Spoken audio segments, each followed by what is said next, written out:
अर्हते योगिनाथाय महावीराय तायिने अज्ञानतिमिरान्धानां ज्ञानाञ्जनशलाकया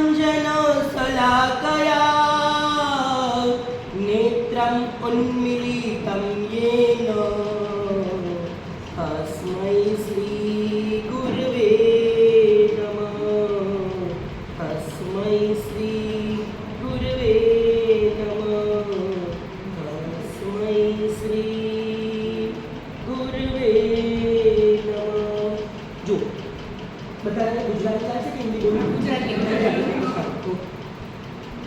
भगवान महावीर स्वामीનું શાસન 2500-2600 વર્ષ પહેલા સમવસ્ત્રણ મંડાયું। જ્યારે સમવસ્ત્રણ મંડાયું ને એ સમયે પહેલું સમવસ્ત્રણ ક્યાં મંડાયું? બોલો, પહેલું સમવસ્ત્રણ ભગવાનનું ક્યાં મંડાયું? ઋજુવાલિકા નદીના કિનારે। ભગવાનને જ્યાં કેવલ જ્ઞાન થાય એ જગ્યા ઉપર પરમાત્માનું સમવસ્ત્રણ રચાય।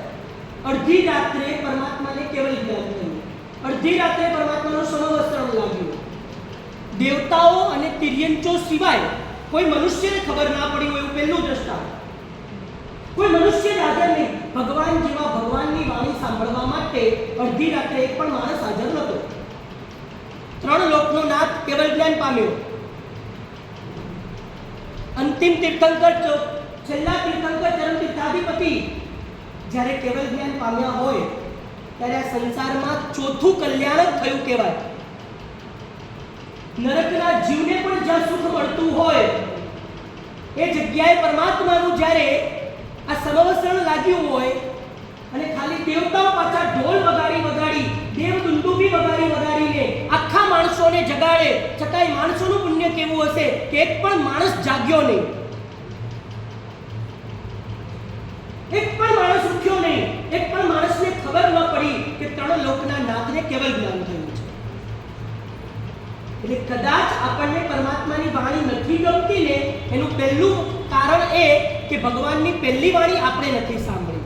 એટલે આપણને કદાચ પરમાત્માની વાણી ઓછી ગમે ને તો સમજવાનું કે પરમાત્માની પહેલી વાણી આપણને નિષ્ફળતા મળી એટલે આપણને મનુષ્યને ઓછી ગમે। દેવતાઓ જો ચાર ગતિ છે। તમે ત્યારે સાથીઓ બનાવો છો દેરાસરમાં જઈને, ત્યારે સાથીઓ બનાવો એ સમયે ચાર ગતિ હોય। ઉપરનું જે તીરછું જઈ રહ્યું છે ઉપરની સાઈડ એ દેવ ગતિ છે, સાઈડમાં જે જઈ રહ્યું છે મનુષ્ય ગતિ છે, નીચે જે આવી રહ્યું છે તે નરક ગતિ છે અને બીજી જે સાઈડમાં જઈ રહ્યું છે તિર્યંચ ગતિ છે। ધર્મ નામનો શબ્દ નરક ગતિમાં સાંભળવા ન મળે। સાંભળજો બેનો, ધર્મ નામનો શબ્દ નરક ગતિની અંદર ક્યારેય સાંભળવા સુદ્ધા નથી મળવાનો। તિર્યંચ ગતિમાં કદાચ સાંભળવા મળે। અહીંયા કને કોઈ કૂતરું આવીને બેસી જાય, કોઈ બિલાડી આવીને બેસી જાય, કોઈ કબૂતર બેઠું હોય તો કદાચ સાંભળવા મળે પણ સમજવા ન મળે। ધર્મ નામનો શબ્દ સાંભળવા મળે પણ સમજવા ન મળે દેવગતિમાં।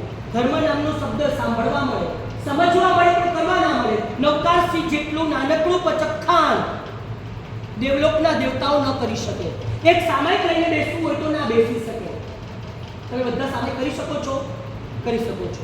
સાંભળજો બરાબર, પણ સામાયિક કરો છો બા તમે સામાયિક જ્યારે લો ત્યારે કયા કયા આદેશ માંગો? છેલ્લે ચાર આદેશ માંગો ને, શું બોલો છો? બોલો, બેસરે સંદેશ આવો, બેસરે ખાઓ, સજ્જાય સંદેશ આવો અને સજ્જાય કરો। બેલો ખાસ સાંભળજો, છેલ્લે સુધી અવાજ આવે છે ને? હા સાંભળજો। બેસરે સંદેશ આવો બા બેઠા બેઠા સામાયિક લેતા હોય અથવા તમે કોઈ પણ સામાયિક લેતા હો ત્યારે બેઠા બેઠા લેતા હો। બેસરે સંદેશ આવો એટલે શું? આદેશ માંગો છો કે હે ભગવાન હું બેસી જાઉં, હવે આનાથી વધારે તું કેટલો બેસીશ?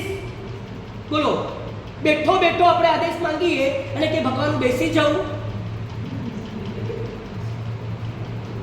સમજો સમજો આપણે શું કરીએ છીએ। એની પછી શું બોલો છો? સજ્જાય સંદેશાઓ અને સજ્જાય કરો। સજ્જાયનો અર્થ સ્વાધ્યાય। સ્વાધ્યાયના પ્રકાર 5: વાચના, પૃચ્છના, પરાવર્તના, લોકેક્ષા અને ધર્મકથા। નૌકારવાળી આવે। સામાયિકમાં એક નૌકારવાળી ગણો તો ચરમ સૂત્ર પરમાત્માનું સાંભળી લેજો, એમાં વાંચજો કે નૌકારવાળી એક નૌકારવાળી ગણવાથી ત્રણ સામાયિક બીજા નવા કરવા પડે એટલું પાપ લાગે। સામાયિકમાં નૌકારવાળી ના ગણાય। તમે આદેશ શેનો માંગ્યો? સ્વાધ્યાયનો। સ્વાધ્યાયનો અર્થ શું? અતિચારમાં ભણો છો ને, અભ્યંતર તત્વમાં વાચના, પૂછના, પરાવર્તના, અનુપ્રેક્ષા અને ધર્મકથા. ક્યાં છે આમાં નૌકારવાળી? બતાવો. આમાં નૌકારવાળી તો બતાવો. છે નૌકારવાળી? અત્યાર સુધી કરતા આવ્યા. વિમલનાથ દાદાના જાપ કર્યા, મુનીશ્વર સ્વામીના જાપ કર્યા, નૌકારવાળી ગણી. પણ સામાયિકમાં ક્યાં નૌકારવાળી ગણવાની કીધી જ છે? તમારા દરેક તપમાં જોઈ લો. તપાવલી કોઈની પાસે હોય તો એકવાર ખોલજો કે નૌકારવાળીમાં ચોખ્ખું લખ્યું છે કે નૌકારવાળી ક્યારે ગણવાની. એમાં ચોખ્ખું લખ્યું છે તપાવલીમાં. બીજી વાત, આજે હું તમને થોડા દ્રશ્યો આપીશ, પછી સમય મળે તો બીજી વખત જોશું આપણે ક્યારે. સમજ્યા? આજે હું થોડા દ્રશ્યો તમને આપીશ કે આપણી જ્યાં ભૂલ છે. હવે નૌકારવાળી દેરાસરમાં ભગવાનની સામે પલાટી વાળીને બેસી જઈએ. સાંભળજો, પલાટી વાળીને સમજો છો ને? એટલે જો દેરાસરમાં જઈને પલાઠી વાળીને બેસીએ એટલે જે પરમાત્માની સામે આપણે આરાધના કરતા હોઈએ એ પરમાત્માની પ્રતિમા તોડ્યાનો મહાપાપ લાગે. આવી રીતે જો પલાઠી વાળીને બેસીએ, કેમ કે આપણી કોઈ પણ વિધિ પલાઠી પૂર્વક છે જ નહીં. બોલો, ભગવાનની પૂજા કરવા બેસીએ તે પલાઠી વાળવાની છે? નથી. પૂજા કરતા પલાઠી નથી. સાંભળજો, એની પછી આપણે શું કરીએ? એ અંગ પૂજા કરીએ, પછી અગ્ર પૂજા કરીએ, ભગવાનની સામે ધૂપ, દીપ, અક્ષત, નૈવેદ્ય, ફળ, ચામર, દર્પણ આ બધી પૂજા કરીએ. એમાં કઈ પલાઠી વાળી બેસવાની વાત છે? નથી. એની પછી આપણે ભાવ પૂજામાં આવીએ. પૂજા 3 પ્રકારની: અંગ, અગ્ર અને ભાવ. હવે ભાવ પૂજામાં સીધું શું છે? ચૈત્યવંદન. ચૈત્યવંદનમાં કઈ પલાઠી વાળી બેસવાની વિધિ છે? હવે આપણે એમ થાય કે અક્ષત કરીએ ત્યારે તો બેસીએ ને ભાઈ, અક્ષત થોડી ઊભા કરીએ. અક્ષતમાં બેસવાની વિધિ શું છે? બોલો. અક્ષત ચૈત્યવંદન મુદ્રામાં બંને પગ ઊંધા વાળીને વજ્રાસન મુદ્રા છે. પરમાત્માની સામે વજ્રાસન મુદ્રામાં કરવાની છે. હવે કોઈ કે ભાઈ મારાથી વજ્રાસન મુદ્રા ના થતી હોય તો પગની તકલીફ છે, નથી બેસી શકાતું, તો શું કરવું? અપવાદ માર્ગની વાત નથી. તમને તકલીફ છે, એ તમારી તકલીફ છે. તમને કદાચ તકલીફ હોય, તમે ભગવાનની સામે પલાઠી વાળીને બેસો છો તો એમાં કોઈ પ્રોબ્લેમ નથી. નૌકારવાળી સાધુ સાધ્વી સિવાય દેરાસરમાં કોઈને ગણવાની જ નથી. શ્રાવ સરિતાઓને છે જ નહીં. 48 મિનિટમાં તમારે બહાર આવી જવાનું છે દેરાસર. 48 મિનિટથી વધારે બેસીએ તો ડકાર આવવાની સંભાવના રહે, વાછૂટ થવાની સંભાવના રહે, પસીનો થવાની સંભાવના રહે. તો પરમાત્માની આરાધના કરવા જઈએ છીએ કે વિરાધના? અહીંયા તમે બધા શેના માટે? અત્યારે આટલું બધું તમારા ઘર પરિવાર બધાને છોડીને, તમારી સુખ, સાહેબી, સમૃદ્ધિ બધું જ છોડીને તમે છેક ક્યાંથી તમે લોકો અહીંયા સુધી આવ્યા. બોલો, શું કરવા આવ્યા? આરાધના. બોલો, આમાંથી કોને આવડે છે? આરાધના શબ્દનો અર્થ કરો. કોણ કરશે? બોલો. તમે કહો છો ને અમે આરાધના કરવા આવ્યા છીએ. આરાધના શબ્દનો અર્થ કરો બેન. આરાધના એટલે શું? આ બધી ક્રિયા કરવી, સામાયિક પ્રતિક્રમણ, કૌશલ, પૂજા, વ્યાખ્યાન, આ બધાને આરાધના કહો છો? ખોટી વાત. આરાધના શબ્દનો અર્થ કરો. આરાધના કોને કહે? ભાવથી, બધું ભાવથી જ કરવાનું છે. પણ આરાધના એટલે શું? આરાધનાનો અર્થ શું થાય? ચિંતન કરવું. કોનું? નહીં. આરાધના જો સાંભળો, સમૂહમાં કરાય તે આરાધના, એકલા કરાય તે સાધના. અને ફરીથી બોલું છું, સમૂહમાં કરાય એનું નામ આરાધના. ઉપધ્યાનની શું હોય? સાધના કે આરાધના? ઉપધ્યાનનું બોર્ડ વાંચ્યું હશે ને, રસ્તામાં ઘણી જગ્યાએ લાગેલું છે. શું લખ્યું છે? ઉપધ્યાન એકલાને કરાવે કે સમૂહમાં કરાવે? આરાધના. ચાતુર્માસિક આરાધના કરવા જઈએ છીએ. ચાતુર્માસિક એકલા કરીએ કે સમૂહમાં કરીએ? તો શું થાય? આરાધના. નકાણોની આરાધના કરવા પધારજો. આરાધના શબ્દ આવે. પર્યુષણ મહાપર્વની આરાધના કરવા પધારજો. આરાધના શબ્દ આવે છે. હવે સાધના હોય ત્યારે મહાત્મા કોઈ એકલા બેસીને પોતાની રૂમની અંદર જ્યારે પંચપીઠિકાની સ્થાપના વગેરે કરેલી હોય અને પીઠિકાની સાધના કરતા હોય ત્યાં સાધના શબ્દ લખાય. જ્યારે એકલા કરો એનું નામ સાધના. ભલા બેન પ્રતિક્રમણ તો એકલા ઘણી વાર કરતા હોય, તમે સાધના કરીએ. બોલો, પ્રતિક્રમણ એકલા કરીએ તો સાધના કરીએ કે ભાઈ?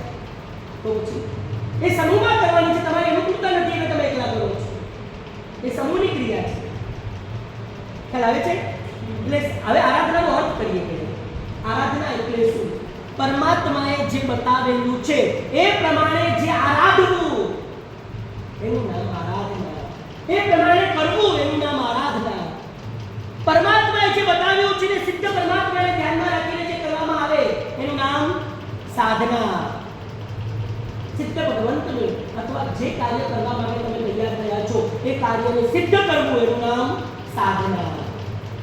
શબ્દ છે.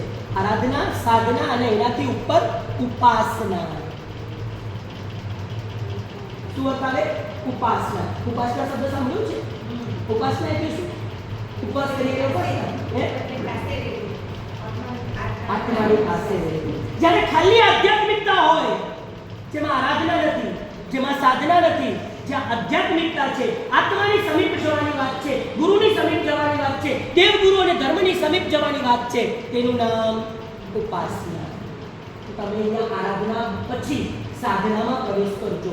સાધના પછી તમારે ઉપાસનામાં પ્રવેશ કરવાનો છે અને ઉપાસનામાં પ્રવેશ કર્યા પછી ત્યારે બીજી વખત બેસવાનું નથી. ચોખા લઈને કેટલી વાર દેરાસરમાં ગયા? સાચું બોલજો. ચોખા લઈને કેટલી વાર દેરાસરમાં ગયા?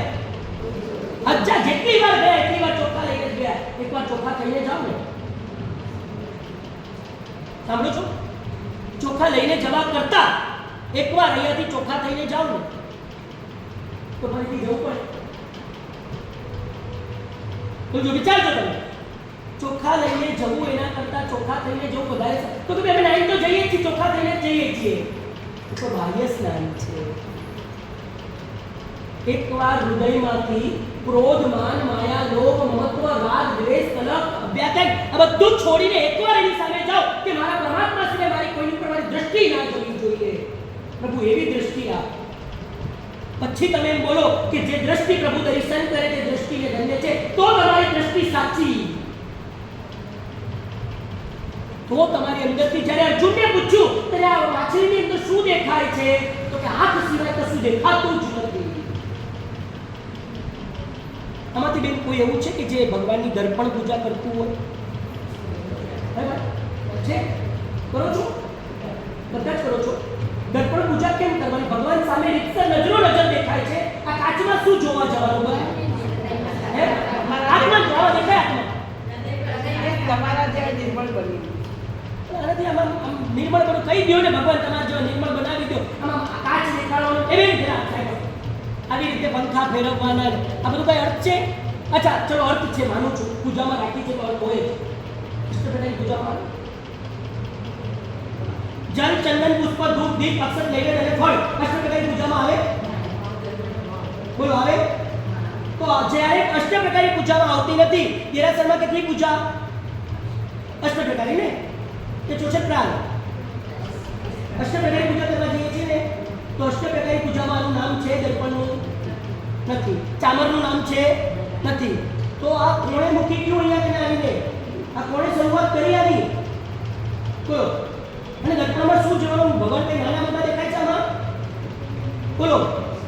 દર્પણનું કોઈને ખબર હતો કે બાજુમાં પંખો ફેરવવાનો, કોઈ બિચારા પૂજા કરતા હોય સાઈડમાં ભગવાન જોવાથી જો આમાં બોલો કેમ કરવાનું? હવે એનું કામ કરો, ધંધો કરવો છે એટલે એ બધા જુઓ બધી પૂજા લખી છે નથી લખી, તમે કેટલી પૂજા પાડો? એનું કામ છે, એને છાપવાનું છે એટલે એને લખ્યું છે. પણ આપણે કેમ બોલીએ છીએ તો આપણને ખબર હોવી જોઈએ ને. હું રોજ પૂજા કરવા જાઉં જે ભગવાનની, અને ભગવાનની અષ્ટપ્રકારની પૂજા સિવાય વધારાની બે પૂજા કરું છું. ચામર અને દર્પણ વધારાની પૂજા છે. અને તમે દર્પણ પૂજા તમે કીધું મેં ચોપડીમાં લખ્યું છે. ચોપડીમાં શું લખ્યું છે? જુઓ બોલું. 10મી દર્પણ પૂજના, ધરી છે આગળ સા, આત્મ સ્વરૂપ નિહાળવા, દર્શન હોય તત્કાલ. શું લખ્યું છે? બોલો. 10મી પૂજા છે. 10મી પૂજા એવી કે ના આવી? 10મી દર્પણ પૂજના, ધરી છે આગળ સા, આત્મ સ્વરૂપ નિહાળવા, દર્શન હોય તત્કાલ. વીર વિજયજી મહારાજ સાહેબ પૂજાનો જુઓ. આ તો 10મી અમે તો અષ્ટપ્રકારની પૂજા કરવા આવ્યા છીએ. 10મી દર્પણ પૂજા કેમ ચાલે? બોલો બા, કેટલા વર્ષોથી કરો છો?